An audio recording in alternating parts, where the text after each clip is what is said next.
PCC మాజీ అధ్యక్షుడు D Srinivas అంత్యక్రియలు రేపు అధికారిక లాంఛనాలతో జరగనున్నాయి. నిజామాబాద్లో అధికార లాంఛనాలతో అంత్యక్రియలకు తగిన ఏర్పాట్లు చేయాలని సీఎం రేవంత్ రెడ్డి ఆదేశాలు జారీ చేశారు. డిఎస్ భౌతిక కాయాన్ని బంజారాహిల్స్లోని ఆయన స్వగృహానికి తరలించారు. మధ్యాహ్నం 2 గంటల వరకు డిఎస్ పార్థివ దేహాన్ని ప్రజల సందర్శనార్థం ఉంచనున్నారు. పార్లమెంట్ సమావేశాల కోసం ఢిల్లీలో ఉన్న ఎంపీ అరవింద్ మధ్యాహ్నం కల్లా హైదరాబాద్కు చేరుకుంటారు. అనంతరం మధ్యాహ్నం 2 గంటలకు డిఎస్ భౌతిక కాయాన్ని నిజామాబాద్కు తరలించనున్నారు.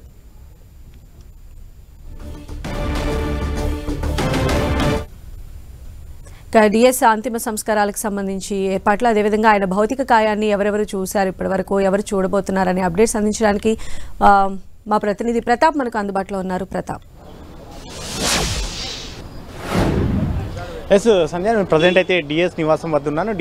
డిఎస్ పార్థివ దేహాన్ని నివాళులర్పించేందుకు కూడా పెద్ద ఎత్తున ఆయనకు రాజకీయాలకు అతీతంగా అన్ని పార్టీల నుంచి కూడా పెద్ద ఎత్తున నేతలంతా కూడా వచ్చి నివాళులర్పిస్తున్న పరిస్థితి అయితే ఉంది. కాంగ్రెస్ పార్టీతో పాటు బీజేపీకి కానీ అదేవిధంగా బీఆర్ఎస్కు సంబంధించిన నేతలంతా కూడా వచ్చి నివాళులర్పిస్తున్నారు. కాసేపు క్రితమే కేంద్ర మంత్రి కిషన్ రెడ్డి కానీ అదేవిధంగా చెవెల్ ఎంపీ కొండా విశ్వేశ్వరరెడ్డి కూడా నివాళులర్పించారు. బీఆర్ఎస్కి సంబంధించిన తలసాని శ్రీనివాస్ యాదవ్ కానీ కొంతమంది నేతలు, గుత్త సుఖేందర్ రెడ్డి, ఇట్లా కొంతమంది కూడా నేతలు నివాళులర్పించారు. కాంగ్రెస్ సంబంధించి అయితే ఇంకా చాలా కాలం పాటు అక్కడ పనిచేశారు కాబట్టి కాంగ్రెస్ సంబంధించిన ముఖ్యమైన నేతలంతా కూడా వరుసగా వస్తున్న పరిస్థితి అయితే కనబడతా ఉంది. అందరూ కూడా సమాచారం తెలిసిన వెంటనే ఆయన చివరి చూపును చూడాలని చెప్పేసి నేతలంతా కూడా వస్తున్న పరిస్థితి ఉంది. డిఎస్ నివాసానికి వరుసగా వచ్చి నివాళులర్పిస్తున్నారు. అయితే ప్రభుత్వం కూడా ఒక కీలక నిర్ణయం కూడా తీసుకుందని చెప్పుకోవచ్చు. ముఖ్యంగా డి శ్రీనివాస్ ఆధ్వర్యంలో కాంగ్రెస్ పార్టీ గతంలో 2004, 2009లో 2 సార్లు కూడా అధికారంలోకి వచ్చింది కాబట్టి దాన్ని దృష్టిలో పెట్టుకొని కాంగ్రెస్ పార్టీకి ఆయన విశేష సేవలు అందించారు. ముఖ్యంగా కాంగ్రెస్ పార్టీలో 2వ సారి చేరే సందర్భంగా కూడా ఆయన ఒక కీలకమైన వర్డ్ యూజ్ చేశారు. ముఖ్యంగా నేను చివరి దశలో ఉన్నాను, ఈ సమయంలో మరోసారి నా పుట్టినిల్లు అయిన కాంగ్రెస్ పార్టీలోకి వస్తున్నాను, నేను చనిపోయినప్పుడు కాంగ్రెస్ పార్టీ జెండా నా పైన ఉండాలని చెప్పేసి ఆయన ఆకాంక్ష వెలుబుచ్చారు. కాబట్టి దాన్ని దృష్టిలో పెట్టుకొని కాంగ్రెస్ పార్టీ పెద్దలు కూడా ఒక కీలకమైన నిర్ణయం తీసుకుని ముఖ్యంగా సీఎం రేవంత్ రెడ్డి అధికారిక లాంఛనాలతోటి కూడా డిఎస్ అంత్యక్రియలు ఏర్పాటు చేయాలని చెప్పేసి నిర్ణయించారు. అందులో భాగంగా రేపు నిజామాబాద్లో జరిగే అంత్యక్రియలకు సంబంధించి పూర్తి స్థాయిలో అధికారిక లాంఛనాలతోటి జరగనున్నాయి. దీనికి సంబంధించి కూడా ప్రభుత్వానికి సిఎస్ను కూడా ఆదేశించడం జరిగింది.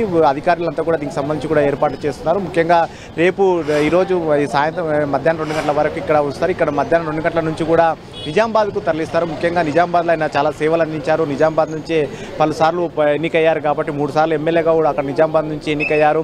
అక్కడ ప్రజలతో సన్నిహిత సంబంధాలు ఉన్నాయి. ముఖ్యంగా ఆ ప్రాంత ప్రజల నేతలకు కూడా చివరి చూపు చూసేందుకు కూడా అవకాశం కల్పించాలని చెప్పేసి కుటుంబ సభ్యులు భావించారు. అందులో భాగంగానే ఆయనను 2 గంటలకు ఇక్కడ నుంచి తీసుకెళ్తారు. ముఖ్యంగా చిన్న కొడుకు అరవింద్ వద్దనే డి శ్రీనివాస్ ఉంటున్నారు కాబట్టి అరవింద్ కూడా పార్లమెంట్ సమావేశాల నేపథ్యంలో అక్కడే ఢిల్లీలో ఉన్నారు. పార్లమెంట్ సమావేశాలు కూడా ఈరోజు రేపు 2 రోజులు హాలిడే కాబట్టి అయితే ముఖ్యంగా ఆయన కొంతమంది కేంద్ర మంత్రులను కానీ వాళ్ళని కలిసేదానికి అపాయింట్మెంట్ కూడా కోరినప్పటికీ కూడా డిఎస్ చనిపోయారనే ఒక వార్తతోటి ఆయన కూడా అవుట్న ఢిల్లీ నుంచి కూడా బయలుదేరారు. ఆయన మరి కాసేపట్లో హైదరాబాద్ చేరుకోబోతున్నారు. హైదరాబాద్ ఆయన చేరుకున్న తర్వాత కాసేపు అయ్యాక ఇక్కడ నుంచి మధ్యాహ్నం 2 గంటల వరకు హైదరాబాద్లో ఉన్నవారు కూడా చూసేందుకు చివరి చూపు చూసేందుకు కూడా ఇక్కడ అవకాశం కల్పిస్తున్నారు. ఇక్కడ అయిన తర్వాత మధ్యాహ్నం 2 గంటల నుంచి నిజామాబాద్కు తీసుకెళ్తారు. నిజామాబాద్లో మొత్తం అక్కడ ప్రజల సందర్శనార్థం కూడా ఈ రోజంతా కూడా అక్కడ నిజామాబాద్ పట్టణంలో స్వగృహంలోనే ఉంచనున్నారు. ఆ తర్వాత రేపు అంత్యక్రియలు నిర్వహించాలనుకుంటున్నారు. అంత్యక్రియలను కూడా పూర్తిగా ప్రభుత్వ లాంఛనాలతో నిర్వహించాలని చెప్పేసి ప్రభుత్వం కూడా ఆదేశించింది. సీఎం రేవంత్ రెడ్డి కూడా ఆదేశించారు కాబట్టి దీన్ని దృష్టిలో పెట్టుకొని అధికారులు కూడా మరో ఏర్పాట్లు కూడా చకచక చేస్తున్నారని చెప్పుకోవచ్చు. మొత్తం మీద డిఎస్ ఆ పార్టీలకు అతీతంగా చాలా కాలం పాటు సుదీర్ఘంగా సేవలు అందించారు, రాజకీయ సేవలు అందించారు కాబట్టి అన్ని పార్టీలకు అతీతంగా ముఖ్యంగా ఉమ్మడి రాష్ట్రంలో కూడా అనేక సేవలు అందించారు కాబట్టి ఉమ్మడి రాష్ట్రం నేతలు కూడా హైదరాబాద్లో ఉన్న వాళ్ళంతా కూడా వచ్చి నివాళులు అర్పిస్తున్నారు.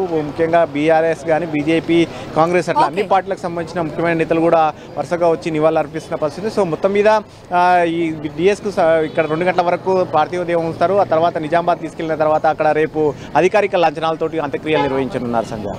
రైట్ ప్రతాప్.